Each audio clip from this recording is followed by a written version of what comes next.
Olá,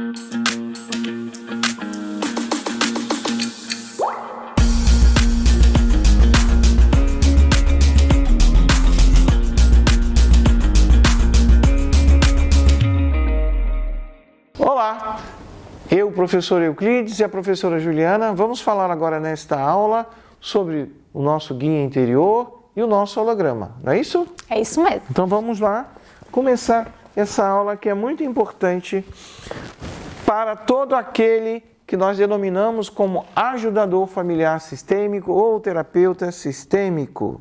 Então vamos falar da importância dessa aula, né? Então a finalidade dessa aula é trazer dois conceitos quânticos que são de suma importância para o trabalho do ajudador familiar sistêmico. O nosso guia interior e o nosso holograma. Então vamos falar do nosso guia interior, a humildade. Então todo profissional de ajuda familiar sistêmica deve ter a humildade de perceber que ele não é um ser onisciente capacitado a criar soluções e processos de cura por si próprio, né? Então a gente fala que o profissional de ajuda familiar sistêmica, ele é o último a chegar, né? E do último lugar é que ele vai ajudar. Então devemos nos colocar na posição humilde de um simples servo que segue as orientações do nosso guia interior, né? Que a gente até falou bastante sobre o guia interior na última aula. O nosso guia interior é o nosso eu superior que se expande a partir do processo biológico, da fenomenologia, em direção a outros processos mais sutis, o processo da alma, do espírito e da consciência suprema. Ainda na humildade, nosso corpo biológico é a nossa primeira camada que nos chegam as informações disponibilizadas por um campo morfogenético, o que nos conecta ao nosso guia interior, além da fenomenologia corporal.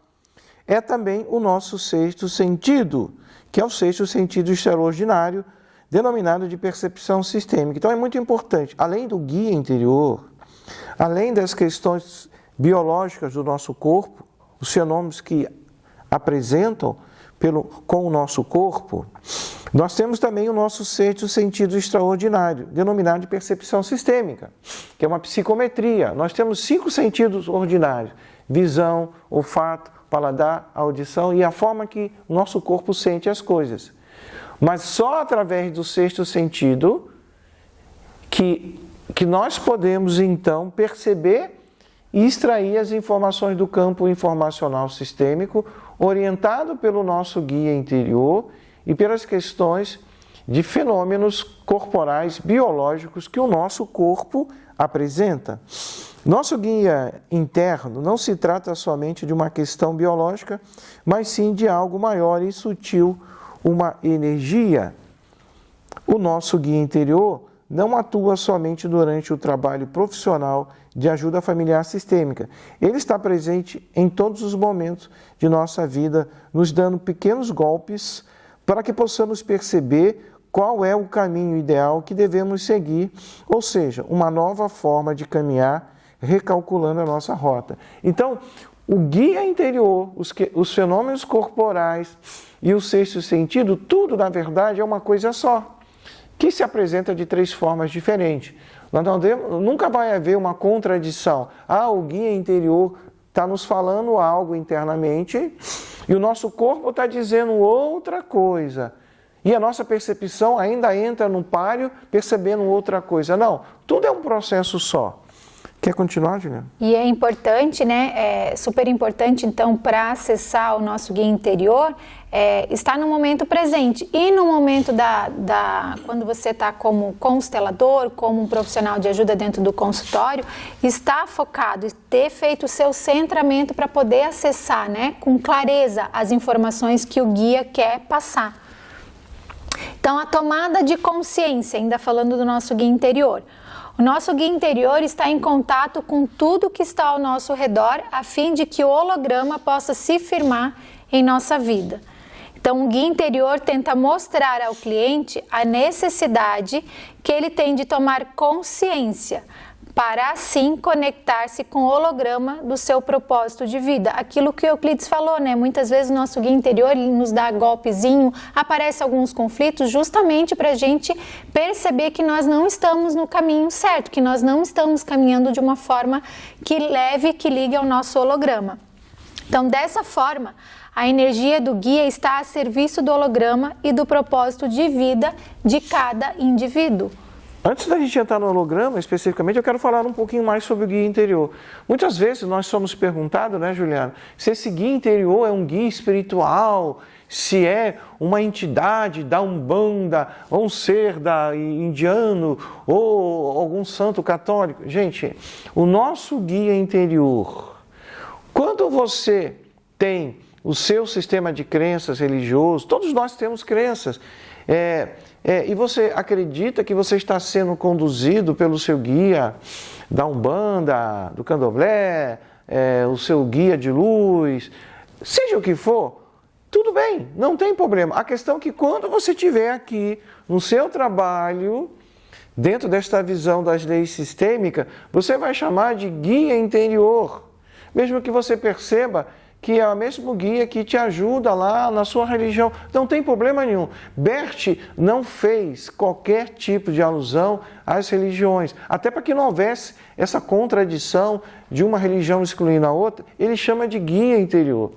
Então, esse guia interior, ele inclusive nos ajuda a acessar arquivos akáshicos, onde existem conhecimentos universais. Mas a principal função dele é que nós possamos acessar o arquivo akáshico da família, do sistema familiar do cliente, naquilo que tudo que foi vivido. Na verdade, tudo que foi vivido dentro de um sistema familiar de um cliente já está registrado nas células dele. Então, se a gente for analisar, 50% das minhas células são as células da mamãe, 50% do papai, 25% do vovô e da vovó materno, 25% da vovó e do vovô paterno, e assim vai, subdividindo. Então, tudo que aconteceu no seio do nosso sistema familiar, anos atrás, está registrado nas nossas células, e isso é inconsciente para nós. Lógico que algumas coisas você sabe. A vovó brigou com o vovô bateu na vovó, eu vi falar que ele batia, que ele era alcoólatra, mas aquilo que é mais distante não é consciente, se perdeu-se na história de uma família, mas está registrado de forma inconsciente para nós, nas nossas células. Então, é por isso que surgem as doenças autoimunes. As causas ocultas das doenças autoimunes é quando você tem uma dificuldade, quando você rejeita de forma forte a sua mãe. E a partir daí, você também vai rejeitar toda a rama materna dela. Geralmente, as pessoas que sofrem de doença autoimune, a maioria é rejeição pela mãe e por toda a rama. Ou seja, aqueles que vieram antes da mãe, o seu avô, a sua avó materna, e assim vai. Então, essa é uma das principais características das doenças autoimunes. Nós vamos ter uma aula onde nós vamos falar especificamente de doenças, e na formação em biosistêmica a gente se aprofunda nas causas ocultas de mais de 50 doenças e nas dinâmicas da alma sistêmica da criança na primeira infância que trouxe as doenças. Mas é importante só colocar isso como ilustração. Então, a partir do momento que você rejeita a mãe e a rama toda que veio, a rama materna, as suas células começam a reagir. As células daqueles que você rejeitou. Então, tem pessoas que ela valoriza só uma família. Meu pai é maravilhoso, minha tia, a irmã do meu pai, minha avó paterna. Agora, outra família eu não quero nem saber. O pessoal da minha mãe ali, isso, eu quero distância. Essa rejeição vem também precedida de muita dificuldade com a mãe. E aí, os antepassados rejeitados, eles reagem. De que maneira? Não mandando um fantasma para nos assombrar. Não, ele reage porque nosso corpo tem o DNA deles e tem células que foram deixadas como herança. E essas células começam a reagir. E a partir do momento que o nosso DNA reage, através do nosso sistema imunológico, nós vamos desenvolver alguma doença autoimune. São várias. Inclusive, é difícil até detectar para a medicina. Tem que fazer uma série de exames de sangue e quando isso é detectado, ainda tem dificuldade em tratar, porque a pessoa pode sofrer ciclos da doença aparecendo, passa um tempo, não aparece, acha que estou curada e ela volta de novo. Ou seja, ela volta da rejeição. Quando você rejeita, quando você tem um episódio de rejeitar a mãe ou a rama toda que vem dela, surge o pico da doença. De novo ela volta.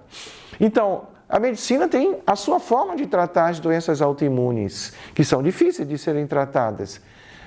Dentro da visão familiar sistêmica, quando aquele que está com dificuldade com a sua mãe, que rejeita, que tem mágoa, que sai fora do seu lugar, ele consegue humildemente, nós falamos de humildade ali, né?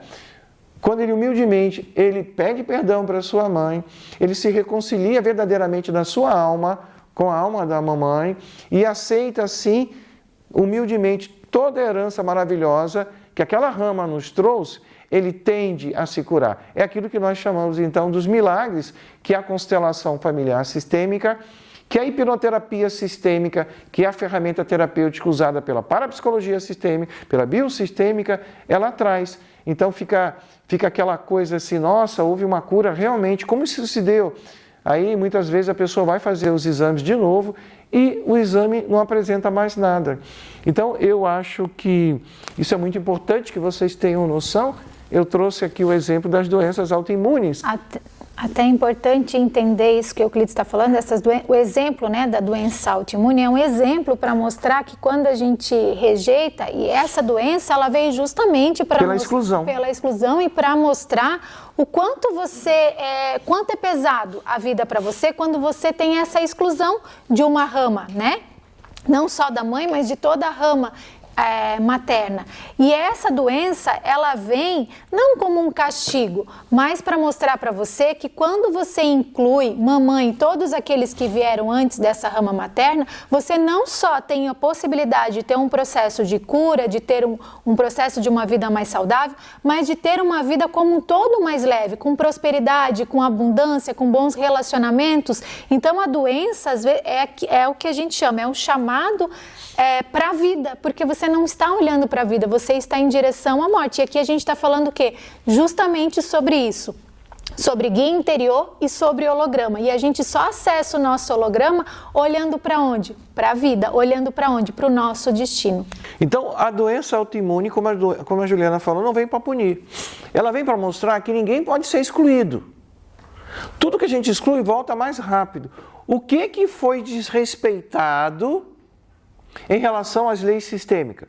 O que foi desrespeitado em relação às ordens do amor? O que foi desrespeitado em relação às forças do amor? A primeira lei, pertencimento. Todos pertencem, ninguém pode ser excluído.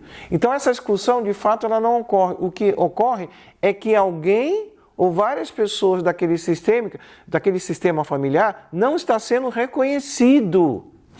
Então, esse não reconhecimento, embora todos pertençam, é o desrespeito à primeira lei sistêmica. Por isso, quando se faz uma constelação, o constelador ele vai mapear onde estão os bloqueios, para a partir dali ele hierarquizar quais os bloqueios primeiros que ele vai, entre os bloqueios, qual é aquele primeiro que ele vai buscar a solução. Mas esses bloqueios que se vê no campo e também no atendimento em consultório, tem a ver com a segunda lei, hierarquia, ou com a terceira lei, o equilíbrio. Por quê? As exclusões, por mais que o campo apresente, elas verdadeiramente trazem informação de uma tentativa de exclusão. Ou seja, é o não reconhecimento, é não a identificação de um membro. Já os bloqueios são bem visíveis, há um bloqueio, não se consegue a integração das polaridades. Isso tem a ver com a segunda lei, hierarquia, e com a terceira, equilíbrio. Percebe que com essa análise, a gente está dando uma dica importante de como você deve mapear tudo aquilo que o cliente traz para tratamento. São muitas queixas, você vai ter que ver 360 graus, ou seja, o foco é no cliente, em tudo que ele traz, de queixas, doenças, fracassos, conflitos, mas a visão é ampliada para todo o sistema familiar, para você detectar onde está havendo a tentativa de excluir e onde os bloqueios nasceram através do desrespeito às leis sistêmicas, exatamente na segunda lei, hierarquia, e na terceira, o equilíbrio. Isso mesmo. Então agora nós vamos falar sobre holograma. Então o holograma é a imagem tridimensional da nossa realização plena que está contida no 98,7% do nosso DNA, ou seja, dos biofótons. Então, desde o momento da nossa concepção, ou seja, desde o momento, onde houve lá a fecundação, não no nascimento, mas na concepção, essa imagem está contida e registrada no nosso embrião, pois possuímos um holograma pessoal. Então, cada um de nós possui um holograma pessoal. A nossa imagem de realização plena aponta que podemos resolver todos os dramas e dificuldades oriundas da nossa família e que nos chegam em decorrência do desrespeito às leis sistêmicas. Isso que o Euclides até acabou de falar ainda agora, Então, a nossa realização plena sempre estará a serviço do coletivo da nossa família.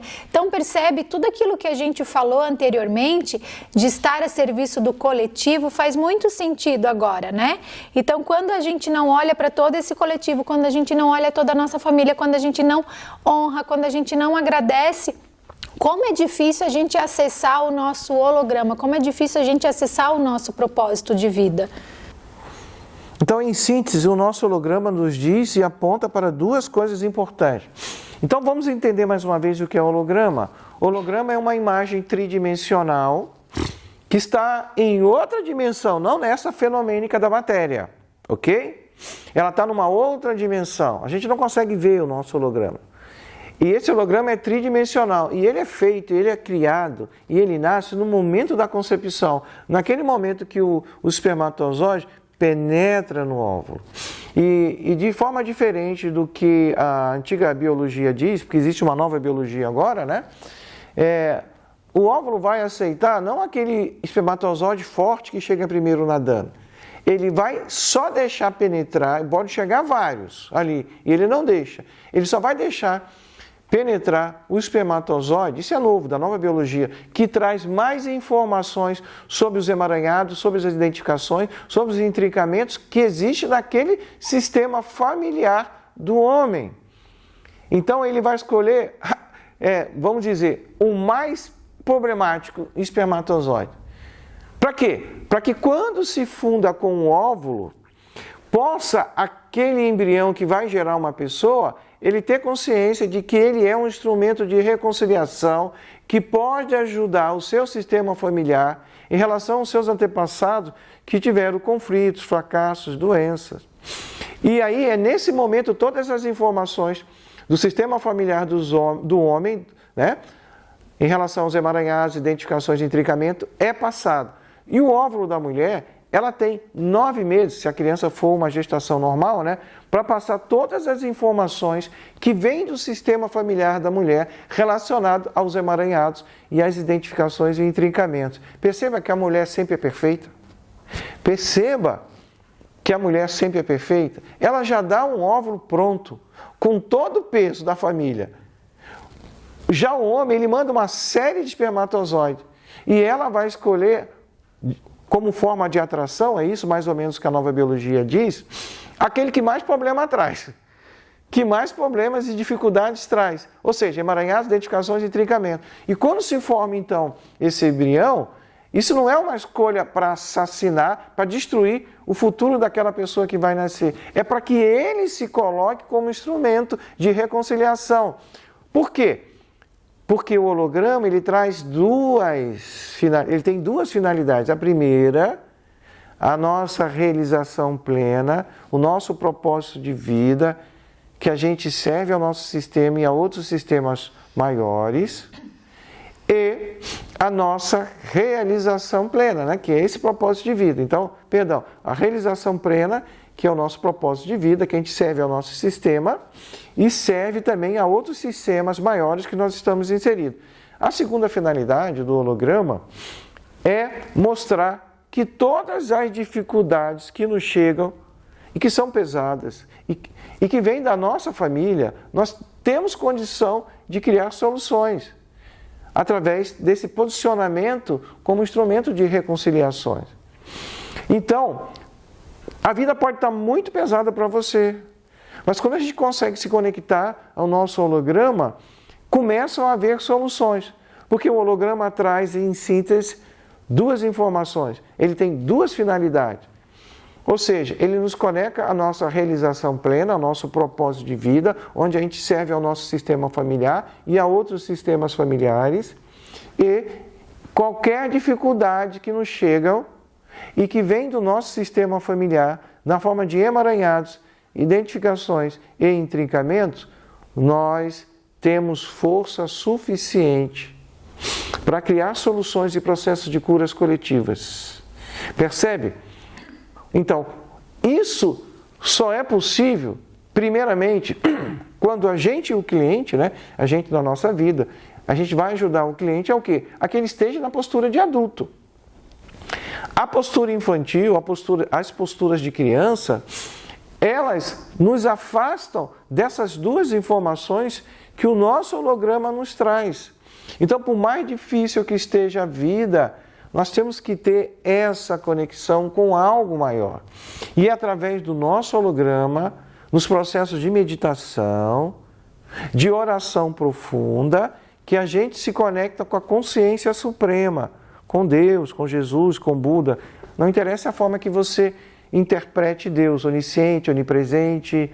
Então, são três formas de você ter Deus: onisciente, onipresente e qual é a outra? Então, só através do holograma que você consegue, então, ter essa conexão com Deus. E essa conexão, né, com Deus, para que a gente até possa acessar esse nosso holograma, isso que o Euclides está falando, essa postura do adulto, é o adulto que diz sim, né? Então, a gente sai do controle porque sabe que tem algo maior que nos guia e que aquilo nos chega, qualquer dificuldade ou conflito nos chegam para que a gente possa, então, evoluir, dar um passo maior evolutivo, né? Porque a vida, ela não é linear, né? A gente tem os altos e baixos, porque a gente vive num mundo dual e num mundo de polaridades, para que a gente possa aprender a integrar essas polaridades e para que a gente então possa ter uma realização mais plena. É isso, não é que não vá mais existir quando a gente alcança esse holograma, quando a gente atinge o nosso propósito, não quer dizer que dificuldades não irão aparecer, mas a forma como a gente lida com essas dificuldades é que mudam, porque a gente percebe que tudo nos chega para que a gente possa dar um passinho mais à frente, para que a gente possa entrar num processo de evolução maior, para que a gente possa dar um salto quântico em relação àquilo que nós estamos vivenciando. Então agora, só para finalizar, né, me deu um branco. Deus é onipotente, onipresente e onisciente. É importante que a gente perceba, né, que isso só é possível quando você está totalmente coligado ao seu holograma, né? Acho que no Marcos, na Bíblia 10, 27, você encontra essa explicação. Continuamos então aqui? Então, para a gente finalizar, o nosso holograma, ainda falando um pouquinho mais, tudo que nos chega de forma pesada tem sua origem em nosso sistema familiar e nasceram nas dinâmicas familiares ocultas ou conhecidas vividas pelos nossos ancestrais vivos ou mortos. Mas não é aquela coisa também da gente pensar que, meu Deus, a minha família é pesada, a minha família é muito difícil. Não é nesse sentido. É no sentido da gente olhar para o nosso sistema familiar, para as nossas raízes e dar um lugar àquilo que foi excluído, dar um lugar àquilo que não está sendo reconhecido, ou seja, olhar para as ordens do amor que foram desrespeitadas, né? É isso que causa o peso, é isso que causa o conflito, é isso que causa as dificuldades na nossa vida.